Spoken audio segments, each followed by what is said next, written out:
Reddeos presents r/AskReddit. If you enjoy the video, show your support by commenting, liking and subscribing to the channel. What is the greatest I'll do it myself in history? In 1961, Russian surgeon Leonid Rogozov performed an appendectomy on himself. Ines Ramirez Perez, who performed a C-section on herself with both her and her baby living to talk about it. John Paul Jones capturing several British ships by himself with essentially pirate tactics. When Hitler killed himself. Barry Marshall, in order to show that H. pylori plays a major role in the cause of peptic ulcers, he drank a broth of it and studied the disease's progress. The coronation of Napoleon. During the coronation, Napoleon snatched the crown from the hands of the Pope and crowned himself, rejecting the authority of the pontiff. In the 1960s, a young tractor mechanic built up a successful business and decided to buy his dream car, a Ferrari 250 GT. Being a talented mechanic, he noticed there was a problem with the clutch and brought up his concerns to none other than Enzo Ferrari himself. Enzo, however, was notoriously arrogant and didn't appreciate this tractor mechanic criticizing his cars, going so far as to blame the clutch issues on the driver and that he should stick to farm equipment. The mechanic was furious from Enzo's insult and decided he could build his own luxury sports car instead. That tractor mechanic's name? Ferruccio Lamborghini. When Teddy Roosevelt wanted to be in the army to fight in the Spanish-American War, but they wouldn't take him since he was pretty much blind, so he became a volunteer for the US Army and created a unit made up of rich playboys that he went to school with and a bunch of cowboys he became friends with when he went on a soul-finding journey.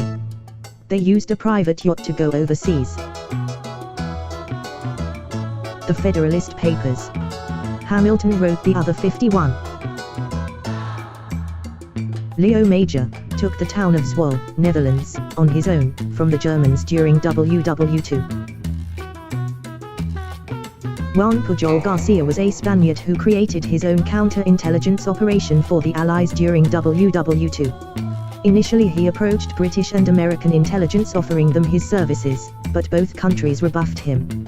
Undeterred, Garcia created a fictional persona as a pro-fascist Spanish official and got himself recruited by the WHO, directed him to travel to Britain to recruit agents. Instead, Garcia created a network of fictitious agents and sub-agents using publicly available information like newspapers and travel brochures. It was at this point that he again contacted Allied intelligence, and was finally recruited. Garcia continued his work throughout the war, and received both a knighthood from the British and the Iron Cross for the same operation. They never realized that he was a double agent. Joan of Arc's entire career was a giant I'll do it myself.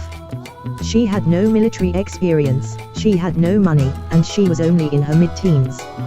But her country was losing a war, and so she talked her way into a meeting with the king, talked her way into a sword and a suit of armor and a horse, and talked her way into permission to travel with a supply train.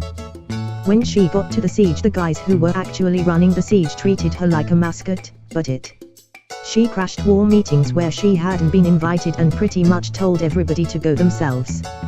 Then went off to lead soldiers into battle. Strangely enough, the soldiers followed her. Even more strangely, they started capturing towers.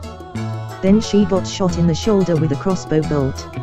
It was just about the same wound that had killed Richard the Lionheart 2 centuries earlier, but once again she pulled the bolt out with her own hands. Which isn't exactly the smart thing to do with puncture wounds, but she grabbed a banner and rallied the next charge. Which was a pretty good thing, because that was about the time the enemy army decided to give up the siege. She could have rested up and gone home at that point. After all, she pretty much only had one usable arm at that point, but she started capturing more strongholds. After a particularly lopsided battle called the Battle of Patay, the enemy army was decimated. So she led her king on a march to get a proper coronation, but there were a lot of towns under enemy control along the way.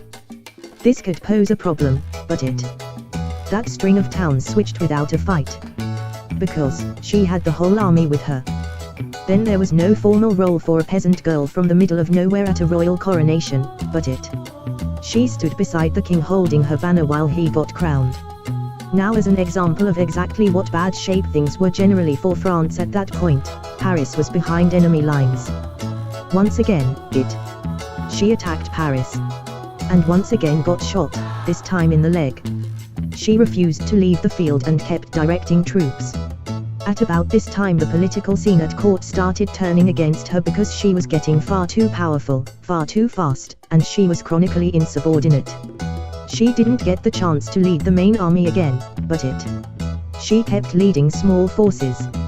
Because this was the feudal era and troops were loyal to a particular lord, not like modern military structure.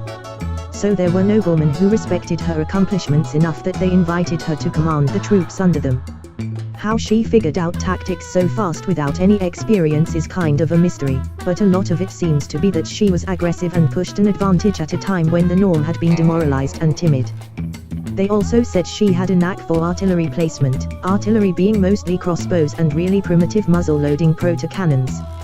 Without the main army there wasn't a whole lot to work with, but after a few more small battles she got captured.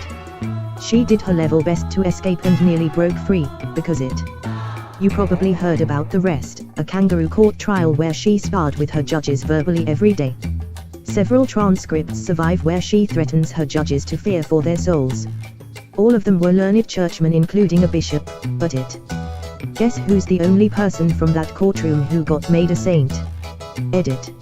Sources. Admiral Lee Sun-sin pretty much single-handedly repelling a Japanese invasion of Korea. Dude was a certified badass. Stanislav Petrov, manning a Soviet missile defense system during a very tense period of the Cold War, looked at an alert from the computer that claimed that the US had just launched nukes at the USSR, said "This computer is wrong, I'll decide if we're being attacked," and I decide no, and didn't sound the alarm for a counter-attack, against his standing orders. He was correct, and single-handedly stopped the Cold War from becoming a nuclear war. No police around during riots, so Koreans had protected their businesses from looters. Elon Musk. He got turned away from buying a Russian rocket, and so he made his own rocket company.